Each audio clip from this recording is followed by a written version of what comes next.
Hi, and welcome to Dorm Dijo. I'm your host, Shannon. Last week, we talked about street foods, where we ate at a variety of different venues around UB. We found that the food was cheap and convenient, but violated a few health codes. This week, we're exploring the food on campus. My special guests are Mary and Jess. I think I hear them now. Tumela, Shannon. Tumela, Boma. Mary, what did you bring today? Well, I went to Curry Pot for dinner this evening and got their main dish, which includes pop, which is a maize-based product. I got a sauce on top of that, and also protein, which I got a chicken. You could also choose beef, and a vegetable, which I got squash. And it also comes with a juice. What were the rankings?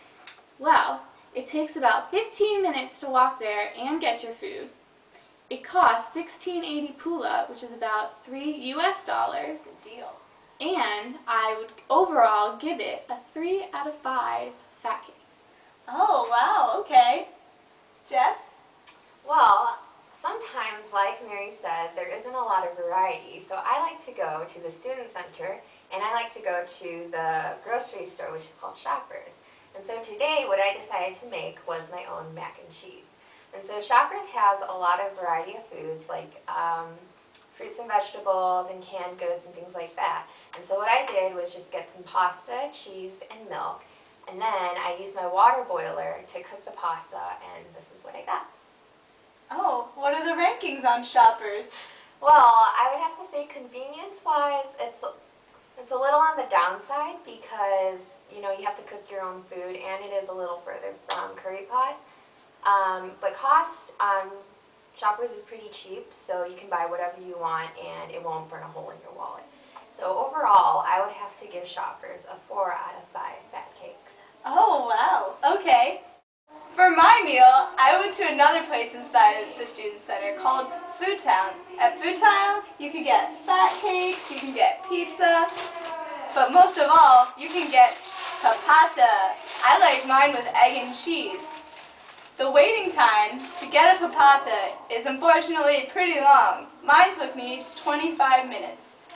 The cost of it is really cheap, 9 pula. That's less than $2 US. It fills you up, it's delicious, and has a source of protein for us vegetarians. So I would give it 3 out of 5 fat cakes. Wow, I'm really glad we all had such great dinners around UB. Let's enjoy our food while we hear from our homestay correspondent, Olivia. Olivia?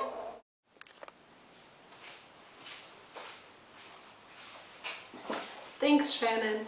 I'm here to give you the inside scoop on Phase 2 host family cooking.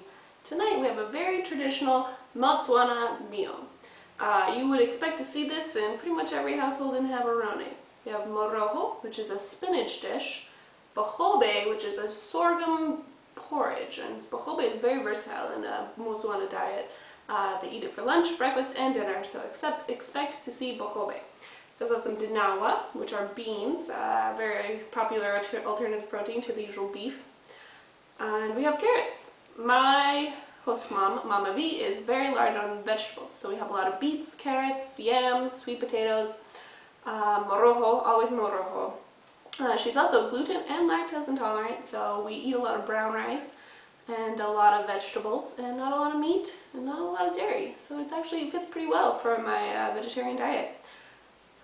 Some pros to host family cuisine is it's always prepared when you get home. So for convenience, I would rate this probably a 4 out of 5. Mama V gets cooking in the morning and she is done in the afternoon, so I walk home and there's dinner. For cost, I would also rate it pretty high up. It's probably 5 out of 5 right now because as a host kid, all 3 meals are provided for. So any specialty items that you want, you have to pay for out of pocket, but your 3 core meals included in your program. Some downsides to host family cooking. Not a lot of options. So if you're not a fan of the bohobe, moroho, and dinawa, you're stuck with carrots, or you're stuck with buying specialty items on your own budget. Another downside is location. Since I'm about an hour commute away from school, walking, I have to really plan out my meals ahead of time. So I pack a lunch, which looks very similar to this every day, And then, yeah, snacks. I have to bring snacks with me every day. So overall, I would rate this entire cuisine experience probably a 4 out of 5 fat cakes, which I have right here, as Mama V likes to give a little treat to her host family kid every once in a while. Thanks Shannon, thanks Jess, thanks Mary. We'll see you guys next week on Dijo in the dorms. It's called Dorm Dijo.